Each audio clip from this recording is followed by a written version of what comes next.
Pension వచ్చిందా మీకు? వచ్చిందండి. ఎంత వచ్చింది పింఛను? 1000. 1000 3000 2000? 3000. మరి 1000 రూపాయలు అన్నారుగా, మర్చిపోయారా? పర్లేదులే, 3000 ఇచ్చారు ఈసారి. మరి ఇచ్చారు. మీరు వెళ్ళి తెచ్చుకుంటున్నారా? ఇంటికి వస్తారండి. ఎవరు వచ్చేది ఇంటికి?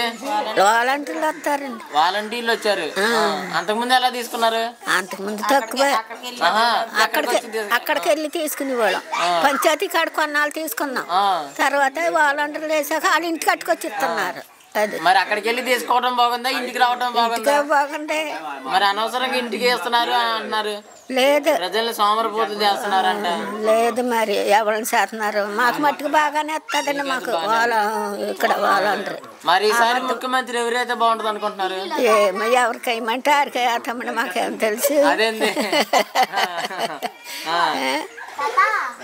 మరి వాలంటీర్లు లంచాలు ఏం తీసుకుంటున్నారు మీ దగ్గర? లేదు, దౌర్జన్యం చేయటం లేదండి. తీసుకోరండి. మనం ఇచ్చినా కానీ పోనీ టీయో తాగండి అని ఇస్తామనుకోండి, తీసుకోరు.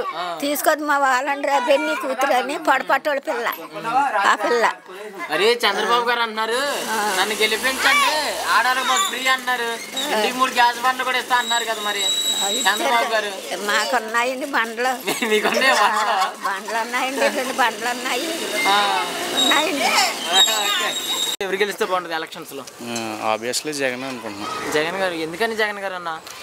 జగన్ ఏంటంటే ఇదివరకటి పాలనకి ఇప్పుడు పాలనకి చాలా డిఫరెన్స్ ఉంది కదా, దాన్ని బట్టి. మరి జగన్ గారు వచ్చిన తర్వాత రాష్ట్రం 10 సంవత్సరాలు వెనక్కి వెళ్ళింది అంటున్నారు కదా. ఎవరన్నారు? ఏ సర్వే ఇచ్చింది? చంద్రబాబు సర్వే ఏంటి అది? ఏమో చంద్రబాబు సర్వే ఇచ్చింది అది. ఆయన సర్వేలు ఇచ్చి ఉంటాయి. మామూలుగా అయితే ఏ సర్వే ఇచ్చింది 10 సంవత్సరాలు వెనక్కి వెళ్ళిందని? జగన్ గారు అన్నారు మరి సైకో పాలన చేస్తున్నారండి పవన్ కళ్యాణ్ గారు అన్నారు, రౌడీజం చేస్తున్నారండి. దేనికన్నా రౌడీ పాలన ఏంటి? వాళ్ళిద్దరు కుమ్మక్కై వాళ్ళు రౌడీ పాలన చేస్తారు రేపొద్దున. అది రౌడీ పాలన ఉంది. ఇప్పుడు అందరూ లేని వాళ్ళందరూ తీసుకుంటున్నారు. బోల్డ్ పథకాలు వచ్చినాయి, బోల్డ్ పథకాలు తింటున్నారు. వాళ్ళు అధికారంలో ఉన్నప్పుడు వాళ్ళు ఏమిచ్చారు?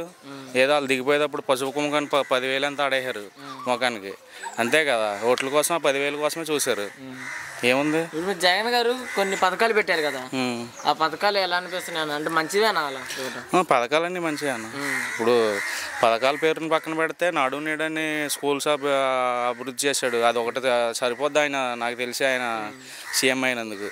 ఇప్పుడు ఏ సీఎం చేశాడు? అసలు ఏ సీఎం చేయలేదు కదా. స్కూల్ పేరు చెప్పి అవినీతి చేస్తున్నారు జగన్. దేనికి? ఇప్పుడు ఆ స్కూల్ చూసిన తర్వాత అని అలా మాట వాళ్ళు చూసారంటావా? వాళ్ళు చూడలేదు కదా. ఆ స్కూల్లో ఇదివరకటి స్కూల్కి ఇప్పుడు స్కూల్కి ఎంత డిఫరెన్స్ ఉందో చూడాలి కదా. అసలు ఇప్పుడు టాయిలెట్స్ అని రావట్లేదు, కంపెనీలు రావట్లేదు, రాష్ట్రం అభివృద్ధి లేదని అడుగుతున్నారు కదా. కంపెనీలు ఎందుకు రావట్లేదు? జాబ్స్ ఇప్పుడు మళ్ళీ డిఎస్సి తీస్తున్నాడు కదా. మళ్ళీ ఇంకొక 2 రోజుల్లో డిఎస్సి తీస్తున్నాడు. 4,000 చిల్లర మళ్ళీ జాబ్స్ చెప్తున్నాడు. ఇంకా అన్నీ మనం నెగిటివ్గా స్ప్రెడ్ చేయాలంటే ప్రతిదీ నెగిటివ్ చేస్తాం. ఇప్పుడు మనం నోటిఫికేషన్ చూసుకోవాలి కదా. ఇప్పుడు ఇక్కడ ఎమ్మెల్యే గారి పరిపాలన బాగానే ఉంది. అంటే మరి జనాలకు రావటం కానీ జన సమస్యలు బాగానే వస్తున్నారు. ఇప్పుడు గమ్మున మేము వెళ్ళినా ఏదన్నా అడిగితే చేస్తారు, బాగానే చేస్తారు ఆయన. అయితే ఇప్పుడు మనం లాస్ట్ టైం చూసుకుంటే భీమవరంలో పవన్ కళ్యాణ్ గారు పోటీ చేసి ఓడిపోయారు కదా. మరి ఈసారి కూడా పోటీ చేసి గెలిచే అవకాశం లేదంటారా? ఏం ఉండకపోవచ్చు అని అనుకుంటున్నాం. మరి వాలంటీర్ వ్యవస్థ ఎలా ఉందన్న? వాలంటీర్ వ్యవస్థ ఉండాలి. అసలు వాలంటీర్ వ్యవస్థ ఇదివరకట్లా కాదన్నా. ఇప్పుడు ఏ డెత్ సర్టిఫికెట్ అయినా, క్యాస్ట్ ఇన్కమ్ ఏదైనా మేము మా దగ్గరకు వచ్చేస్తున్నారు. ఇదివరకు మేము వెళ్ళి ఎంఆర్ఓ ఆఫీసుల దగ్గర వీళ్ళ దగ్గర మేము 2 రోజులు 3 రోజులు తిరిగితే అయ్యేది మాకు. ఇప్పుడు అన్ని ఇంటికి వచ్చేస్తున్నారు కదా. మరి వాలంటీర్లు అవసరమా? వాళ్ళు లంచాలు తీసుకున్నారు, కిడ్నాప్లు కూడా చేస్తున్నారు. ఎక్కడ చేస్తున్నారు కిడ్నాప్లు? ఇప్పుడు ఎక్కడ జరుగుతున్నారు అన్న? వాళ్ళే క్రియేట్ చేస్తారు, అదంతాను వాళ్ళే క్రియేట్ చేస్తారు మామూలుగా అయితే. ఇప్పుడు మరి వైఎస్ షర్మిల గారు కాంగ్రెస్ పార్టీ జాయిన్ అయ్యారు కదా, మరి ఏమన్నా ఆంధ్రాలో ప్రభావం ఏమైనా ఉంటుంది అనుకుంటారు? ఆంధ్రాలో ప్రభావం అసలు ఉండకపోవచ్చేమో అనుకుంటున్నాను. షర్మిల గారు ఉండదు అనుకుంటున్నాను. జగన్ గారే రావాలి. జగన్ గారు ఎందుకని? ప్రభుత్వం బాగా చేస్తారా అంటే మరి నేనున్నప్పుడే మంచి చేశాను అని అంటున్నారు చంద్రబాబు గారు. చంద్రబాబు నాయుడు ఏం చేయలేదండి. ఏం చేయలేదు. జగన్ వస్తేనే బాగుంటుంది. అమ్మఒడి నాన్నఒడి అందరికి వేస్తున్నాడు కదా జగన్ గారు. మరి డబ్బులు ఇవ్వడం మంచిదని? మరి డబ్బులు ఇస్తే మంచిదే. మరి పట్టుకోడు సీఎం జగనే. మరి సైకో పాలన చేస్తున్నాడు జగన్ అంటున్నారు కదా. మరి సైకో ఏమన్నా? చంద్రబాబు నాయుడు సైకో. మరి అంతకుముందు పవన్ కళ్యాణ్ గారు భీమవరంలో పోటీ చేశారు, ఓడిపోయారు. నాకు బాగలేదు. మరి ఈసారి పోటీ చేసి గెలవరా మరి?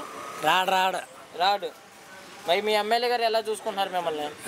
గన్సీన్ గారు బాగా చూసుకుంటున్నారు. అప్పుడప్పుడు వస్తున్నారు కొమరాడ మొత్తం మంది జిల్లాని తిరుగుతున్నారు. ఈసారి గెలిచే అవకాశం ఉందా మరి? ఉందా. ఇప్పుడు ఎమ్మెల్యే గారు ఉందా. మరి వాలంటీర్లు ఎలా చూసుకుంటున్నారు మిమ్మల్ని? బాగా చూసుకుంటున్నారు. ఇంటింటికి వచ్చి పింఛన్ ఇస్తున్నారా, అన్నీ ఇస్తున్నారు. లంచాలు అడుగుతున్నారంట కదా మరి? అండి లంచాలు ఏమి అడుగుతలేదు. దౌర్జన్యాలు చేయటం కానీ ఏమీ లేదు అలాంటిది అండి. సరే ఈసారి ఎలక్షన్స్ ఎవరు గెలిస్తే బాగుంటుంది అనుకుంటున్నారు? జగన్ వస్తేనే బాగుంటుంది. ఎందుకండి సార్ జగన్ వస్తే? అన్ని పథకాలు బాగున్నాయి కాబట్టి. మరి అందరికి ఎవరికి మంచి చేయట్లేదు అంటున్నారు కదా? అది అపోజిషన్ వాళ్ళు. అపోజిషన్ వాళ్ళు మాట్లాడి మరి మీకేమైనా మంచి జరిగిందా? మాకు అందరికి మంచి జరుగుతుంది. ఏం జరిగింది సార్ మీకు? మాకు పెన్షన్, ఆరోగ్యశ్రీ అంటే ఆరోగ్యశ్రీ మంచిగా చేస్తున్నారా? మంచిగా చేస్తున్నారు. మీకు ఏమన్నా ఉపయోగపడ్డది ఆరోగ్యశ్రీ? బాగా ఉపయోగపడ్డది. ఏం జరిగింది సార్? ఏంటి అంటే ఏం జరిగింది? మీ ఆరోగ్యశ్రీ ద్వారా ఏం చేయించుకున్నారా? కళ్ళు ఆపరేషన్ చేయించుకున్నారు. అంతా ఫ్రీ అని అయిందా మరి? అంతా ఫ్రీ. రూపాయి కూడా తీసుకోవాలి. డాక్టర్లు మంచిగా చూడటం కానీ బాగా చూశారు. మరి చంద్రబాబు గారు అన్నారు నన్ను గెలిపించండి, ఎంతకన్నా ఎక్కువ మంచి పథకాలు పెట్టి ఇంకేం పెడతారు పథకాలు? ఇప్పుడు ఉన్నాయే బాగా ఎక్కువే కదా, ఇంకేం పెట్టగలరు పథకాలు? ఎందుకన్నా మించి ఎవరో ఏం పెట్టలేరు. అది మరి చంద్రబాబు గారు అన్నారు రాష్ట్రాన్ని అప్పుల పాలు చేసి చేస్తున్నాడు జగన్, 10 సంవత్సరాలు వెనక్కి తీసుకెళ్తున్నారు. మరి ఈయన పెట్టిన అప్పుల పాలు అవదా? ఈయన పెట్టితే కదా అప్పుల పాలు అవుతుందా? అవదా? అవుతుంది. మరే ఇప్పుడు పెట్టాడని అప్పుల పాలు అయింది అంటున్నారు. ఇప్పుడు ఈయన పెట్టేస్తాను అంటున్నాడు, మరి అప్పుల పాలు అవదా? అవదా? అవుద్ది. మరే జగన్ గారు మరి వాలంటీర్ వ్యవస్థ పెట్టారు కదా, వాలంటీర్ వ్యవస్థ ఎలా ఉంది? బాగానే ఉన్నది. పెన్షన్ 6 గంటలకు 7 గంటలకు ఇచ్చేస్తారు. వాలంటీర్లు ఏది కావాలన్నా మరి లంచాలు తీసుకోవటం కానీ వాలంటీర్లు అస్సలు అటువంటిది ఏమీ లేదు. దౌర్జన్యం చేయటం కానీ అస్సలు మాకు బాగానే వాలంటీర్లు బాగానే సర్వీస్ చేస్తారు. మరి ఒకవేళ పవన్ కళ్యాణ్ గారు మళ్ళీ భీమవరంలో పోటీ చేసి గెలిచే అవకాశం ఉందంటారా? మళ్ళీ పోటీ చేస్తే గెలిచే అవకాశం అంటే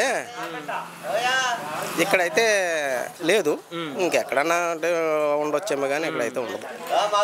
ఇప్పుడున్న ఎమ్మెల్యే గారు ఎలా చూసుకుంటారు? బాగా చూసుకుంటారు. ఇప్పుడున్న గన్సీన్ గారు బాగా చూసుకుంటారు. మాకు ఏ అవకాశం ఉందంటారు? ఎవరు ఇక్కడ గెలిచే అవకాశం ఉందంటారు ఎమ్మెల్యే గారు? ఉన్నదండి.